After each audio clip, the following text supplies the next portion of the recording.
Halo, Assalamualaikum warahmatullahi wabarakatuh. Selamat pagi, siang, sore, malam. kenalkan nama saya Stefanus Dewangga dengan NIM 12022000036. Perkenalkan, nama saya Franciscus Michael Pati dengan NIM 12022000116. Perkenalkan, saya Rizky Bernawan dengan NIM 12022002278. Perkenalkan, nama saya Stefanus Ricardo Mascarenas dengan NIM 12022040004. Perkenalkan, nama saya Muhammad Raffi Wirandra dengan NIM 120220364. Kelas SI 4403 dari kelompok 3. Pada hari ini kami akan menjelaskan mengenai implementasi Big Data dalam industri.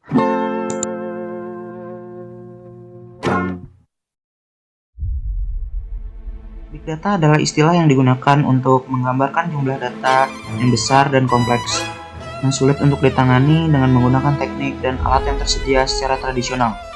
Big Data sering didefinisikan oleh 3 karakteristik utama, yaitu volume, jumlah data yang besar, variety, berbagai jenis data, dan velocity, kecepatan pengumpulan dan pemrosesan data. Big Data sering dihasilkan oleh berbagai sumber, seperti transaksi bisnis, interaksi pelanggan di media sosial, sensor dan perangkat Internet of Things, dan lainnya. Data tersebut dapat berupa teks, gambar, suara, ataupun video.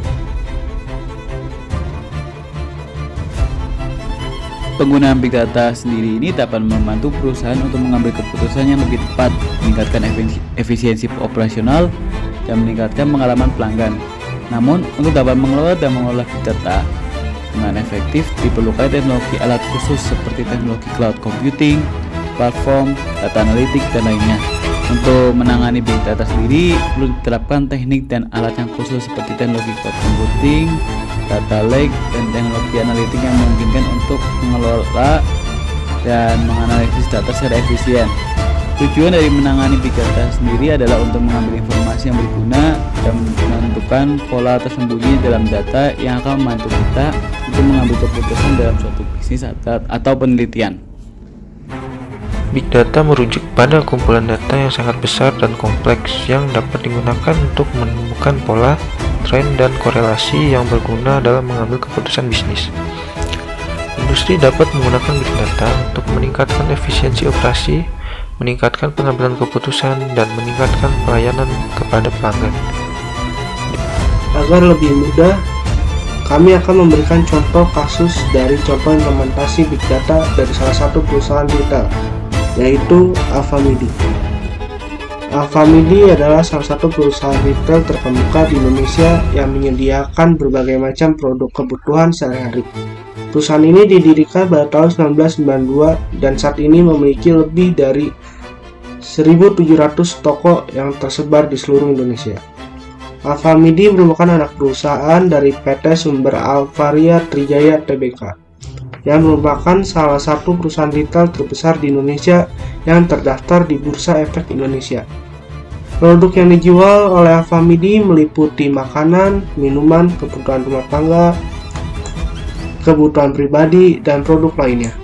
Perusahaan ini juga menyediakan layanan drive-thru di beberapa tokonya yang memungkinkan pelanggan untuk memesan produk dan mengambil tanpa harus turun dari mobil. Alfamidi terkenal dengan slogan "Banyak pilihan, hemat harga", yang menggambarkan komitmen perusahaan untuk menyediakan produk berkualitas dan harga yang terjangkau bagi pelanggannya. Lalu, bagaimana Big Data sendiri diimplementasikan dalam perusahaan Alfamidi?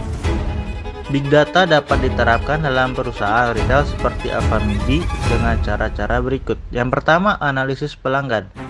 Dengan mengumpulkan dan menganalisis data pelanggan, perusahaan dapat mengetahui preferensi dan kebiasaan belanja pelanggan serta memberikan tawaran yang sesuai dengan kebutuhan mereka.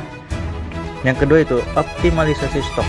Dengan memantau data penjualan dan data lain yang relevan, perusahaan dapat menentukan jumlah stok yang tepat untuk setiap produk sehingga dapat mengurangi kelebihan atau kekurangan stok. Yang ketiga itu prediksi permintaan. Dengan menganalisis data penjualan dan faktor-faktor lain yang mempengaruhi permintaan, perusahaan dapat memprediksi permintaan di masa yang akan datang dan menyesuaikan produksi sesuai dengan kebutuhan. Yang keempat itu pemasaran yang terfokus.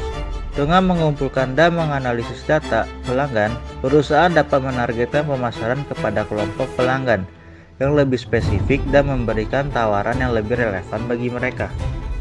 Yang kelima yaitu optimalkan efisiensi operasional. Dengan menganalisis data operasional, perusahaan dapat menemukan cara-cara untuk meningkatkan efisiensi dan mengurangi biaya. Misalnya dengan mengoptimalkan rute pengiriman atau dengan memantau kinerja mesin secara real time untuk menghindari kegagalan.